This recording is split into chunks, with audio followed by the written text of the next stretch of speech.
Ukraine में भारतीय छात्रों के साथ यूक्रेनी सैनिकों ने किया भेदभाव। यूक्रेनी सैनिक भारतीय बच्चों को नहीं निकालना चाहते थे।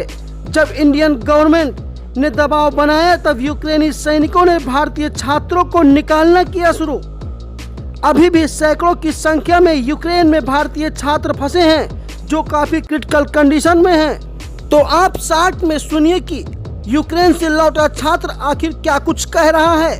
उसके बाद हम आपको छात्र के ही जुबानी सुनाते हैं कि यूक्रेन में आखिर क्या कुछ चल रहा है। वो भारतीय बच्चों को निकलने नहीं देना चाह रहे थे। क्यों? कि शायद भारत ने उनका सपोर्ट नहीं किया, मे बी इसलिए। अच्छा, भारत ने सपोर्ट नहीं किया इसलिए भारतीय बच्चों को अपने देश, उनके वतन वापस नहीं होने देना चाह रहे थे वो। जी। और फिर उसके बाद जब काफ़ी ट्वीट हुआ तो उसके बाद जब यहाँ से इंडियन गवर्नमेंट ने काफ़ी फोर्स बनाया तब थोड़े हालत मतलब वो निकालना स्टार्ट किया। फिर भी वो काफ़ी मतलब निकलने नहीं देते। बच्चे 3 दिन 4 दिन से खड़े वहाँ। अच्छा, जिस तरह से आप बता रहे हैं कि वहाँ पे भारतीय बच्चों को निकलने नहीं दिया जा रहा है यूक्रेनियन सैनिकों के द्वारा, तो ऐसे में बहुत सारे बच्चे वहाँ पे फंसे होंगे अब तो मैक्सिमम बच्चों को रेस्क्यू कर लिया गया है, बट आई थिंक 200-300 बच्चे अभी फंसे तो जो कि काफ़ी क्रिटिकल कंडीशन में फंसे हैं, जहाँ से निकलने की उम्मीद नहीं थी, लाइक खारकीव, ओडिशा। नमस्कार, मैं अभिषेक सोनी, आप देख रहे हैं न्यूज एडिट यूपी। आज हम आपको बताएंगे अवधेश प्रताप सिंह, जो कि श्रावस्ती जिले के गेलौला थाना क्षेत्र के परेवपुर गांव के रहने वाले हैं। ये MBBS के छात्र हैं और ये यूक्रेन से अभी कुछ ही घंटे पहले अपने वतन, अपने ज़िले, अपने गांव में ये लौटे हैं और यहाँ पे इनका बहुत ही भव्य तरीके से स्वागत किया गया है। जब ये गांव में लौटे तो इसी गांव के रहने वाले समाज सेवी तेज प्रताप सिंह इनका बहुत ही भव्य तरीके से स्वागत किया। ऐसा लग रहा था कि किसी युद्ध को लड़के यहाँ वापस आए हैं। हमारे साथ मौजूद हैं अवधेश प्रताप सिंह, परेवपुर गांव के रहने वाले, जो कि यूक्रेन से अभी कुछ ही घंटे पहले वापस लौटे हैं।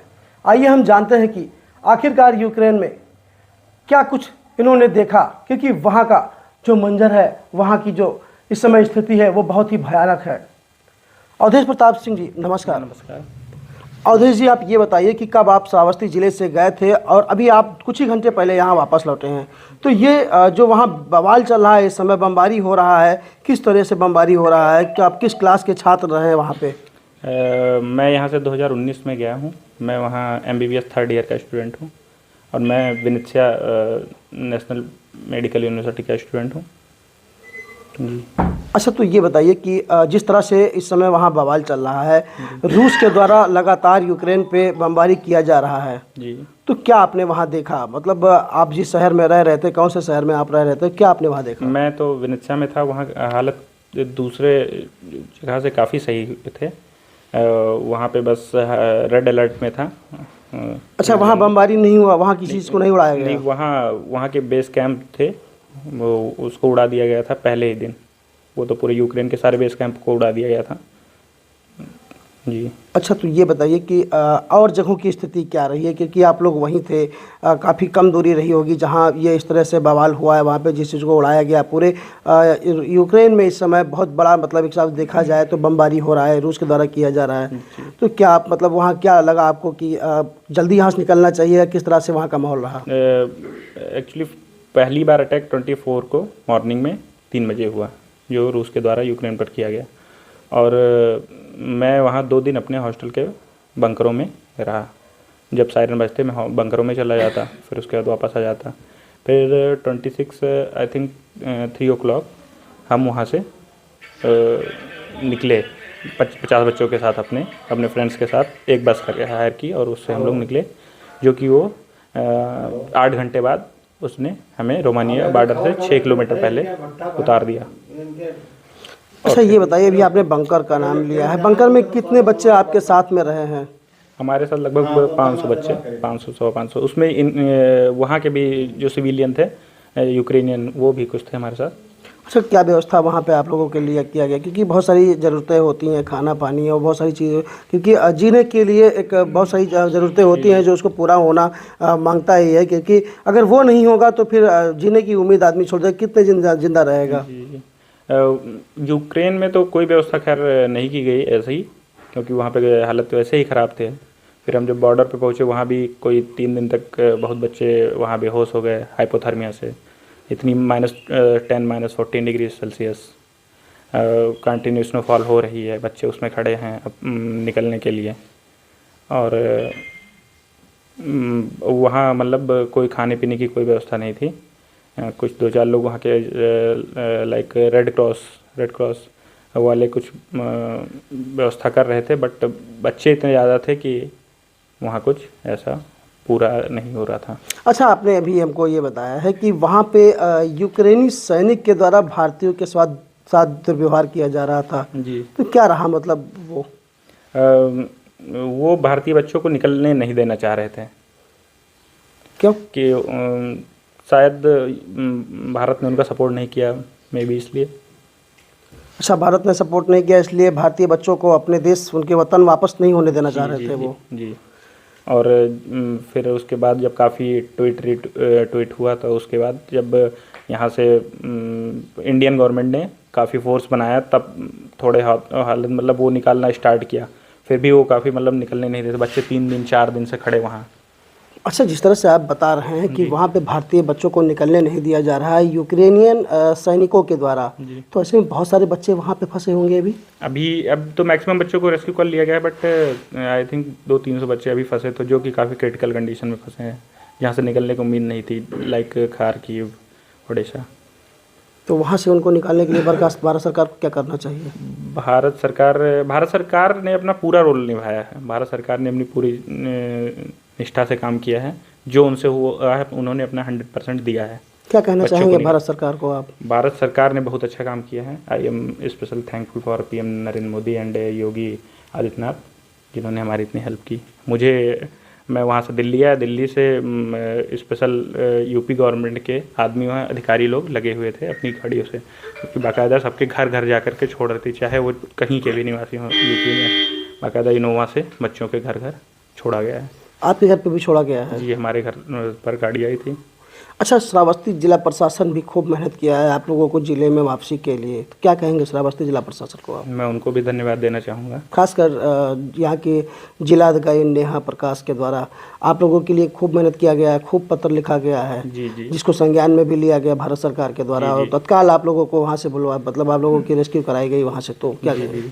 नहीं, प्रशासन खैर हमारे आने से पहले सारे लोग आए हैं, सबने हमारे घर आकर लोगों को सांत्वना दिया है।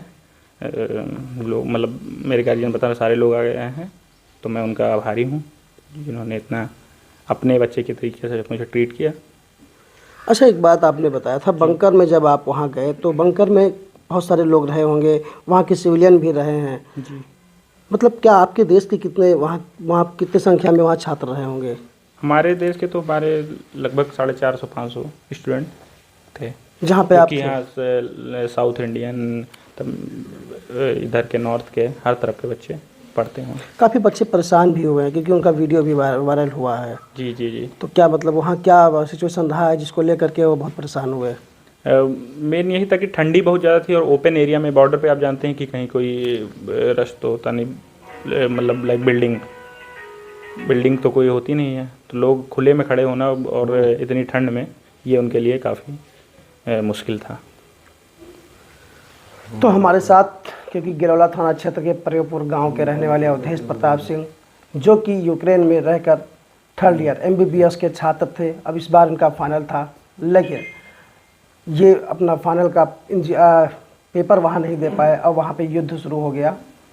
इनको मजबूरन वहाँ से वापस लौटना पड़ा। रेस्क्यू क्योंकि भारत सरकार के द्वारा काफ़ी बड़े लेवल पे किया गया है इनको यहाँ लाने के लिए, और ये क्योंकि अवधेश प्रताप सिंह भारत सरकार को धन्यवाद देते हुए बहुत बहुत बधाई दे रहे हैं, क्योंकि जो जिस तरह से यूक्रेन में बच्चे फंसे हुए हैं काफ़ी संख्या में, उनको अपने देश में लाना एक बड़ी बात है, जो भारत सरकार के लिए कहीं ना कहीं बड़ी एक कामयाबी है।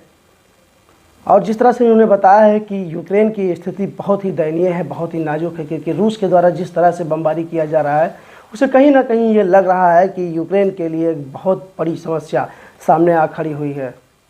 कैमरामैन बैजनाथ यादव के साथ मैं Abhishek Soni, news edit UP, Shravasti. हमारे गांव का नहीं, वो हमारा भतीजा है। जनपद श्रावस्ती, ग्राम प्रयोगपुर, थाना गिरौला, तहसील एकौना के हम निवासी हैं, हमारा भतीजा है। ये 3 वर्ष पहले यूक्रेन में पढ़ने गया था, जो कि इस साल उसका तीसरा वर्ष था। काफ़ी मेहनती, काफ़ी जो है शुरू से इसका जो है अलग एक मतलब हमारे गांव के लड़कों में इसका अलग एक पहचान था और पढ़ने में बहुत ही अच्छा रहा। इसी से मतलब चूँकि भारत सरकार में हमारे जो भी मतलब माननीय प्रधानमंत्री जी, माननीय योगी जी ने जो व्यवस्था की है वो तो बहुत अच्छी है, लेकिन बट थोड़ा हमारे यहाँ की शिक्षा थोड़ा मेडिकल कॉलेज MBBS की शिक्षा थोड़ा महंगी है। इससे जैसे बच्चों को थोड़ा दिक्कत होती है, इसलिए आदमी सोचता है कि हम किसी तरीके से बाहर जा करके MBBS कर लें या बाहर से शिक्षा ग्रहण कर लें। इसी क्रम में वो जो है बाहर पढ़ने गए थे, लेकिन वहाँ युद्ध होने की वजह से इन लोगों को काफ़ी दिक्कत पड़ी। हम लोग बहुत दिन से काफ़ी परेशान थे, कई बार हमने भी कई बार फ़ोन करके मतलब अधिकारियों से अपने चाहा। हम इसके लिए जो हमारे जो भारतवर्ष के जो बच्चे आ रहे हैं, इसके लिए अपने माननीय प्रधानमंत्री जी, माननीय यशस्वी मुख्यमंत्री योगी आदित्यनाथ जी और हमारे जिले की मैडम DM मैडम ने काफ़ी लेटर दिया है, लोगों को ऊपर भेजा है, काफ़ी प्रयास रहा है, लोगों ने संज्ञान में लिया है। हमारे जिलाधिकारी ने काफ़ी प्रयास किया अपने जिले के बच्चों को लाने के लिए।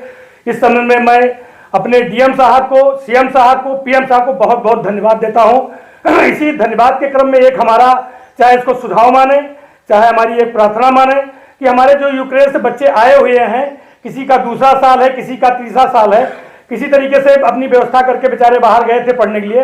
अब इनके पास वो व्यवस्था हो पावे ना हो पावे, इनका MBBS वाला सपना अधूरा रह जाएगा। तो इन लोगों की जान बची है, भारत सरकार ने जान बचाया है। वहाँ इन लोगों को काफ़ी प्रताड़ित किया जा रहा था, क्योंकि हमारे नरेंद्र मोदी जी, माननीय प्रधानमंत्री जी अब दोनों तरफ से जुड़े हुए हैं, रूस से अच्छे संबंध हैं, उधर संबंध निभा नहीं सकते हैं, इसलिए वो बच्चों को भी काफ़ी प्रताड़ित कर रहे थे। इनके द्वारा ही, अवधेश कुमार सिंह द्वारा ये पता चला कि काफ़ी परेशान किया जा रहा था, लेकिन भारत के अथक प्रयास से लोग यहाँ जो है आ गए हैं और उत्तर प्रदेश सरकार ने वहाँ मौके पे तुरंत दिल्ली में इनकी गाड़ी मुहैया अपने अधिकारियों द्वारा इनको तुरंत अपने हाथों में लेकर के सबको, अपने बच्चों को सबको घर भिजवाया गया है।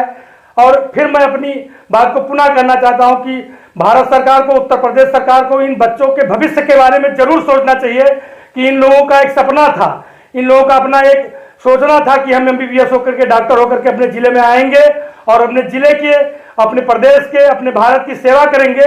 तो उस सेवा के तात्पर्य में हम ये चाहेंगे कि इन बच्चों की सेवा जरूर ली जाए और इस पे भारत सरकार और उत्तर प्रदेश सरकार को प्रयास करके इन लोगों के दिल के बातों को अपने संज्ञान में लेकर के इनकी आशा जो है, इनकी आशा बढ़ाई जाए, इनको पढ़ाई के लिए कुछ व्यवस्थाएं कुछ ऐसी दी जाए जो काफ़ी लोग परेशान है, उससे ये लोग MBBS कर सकें और इनकी सेवा ली जाए। हमारा यही योगदान है। मैं आपके चैनल के माध्यम से अपनी बात कह रहा हूँ। आपको भी बहुत बहुत धन्यवाद। आपने कम से कम इतना परियोपुर गांव में समय दिया, आपने इतनी बातें हमारी पूरे क्षेत्र में, पूरे प्रदेश में, पूरे भारत में आप पहुँचाएंगे। इसके लिए जितने हमारे चैनल बंधु हैं, मैं उनको बहुत बहुत सा धन्यवाद देता हूँ। सोनी जी को तो मैं विशेष धन्यवाद देता हूँ कि हमारे क्षेत्र की जितनी कवरेज है सब कायदे से समय से पहुँचती हैं। और मैं फिर पुनः भारत सरकार और अपने प्रदेश सरकार से कहूँगा, इस पर जरूर विचार होना चाहिए।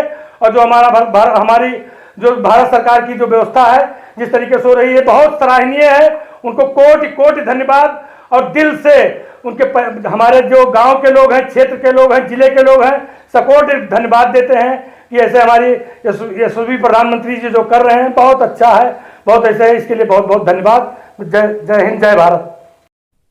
ऐसी दिन भर की तमाम खबरों को देखने के लिए हमारे साथ बने रहे न्यूज एडिट यूपी में। साथ ही हमारे चैनल को सब्सक्राइब, हमारी वीडियो को शेयर और लाइक करना बिल्कुल ना भूलिए। धन्यवाद।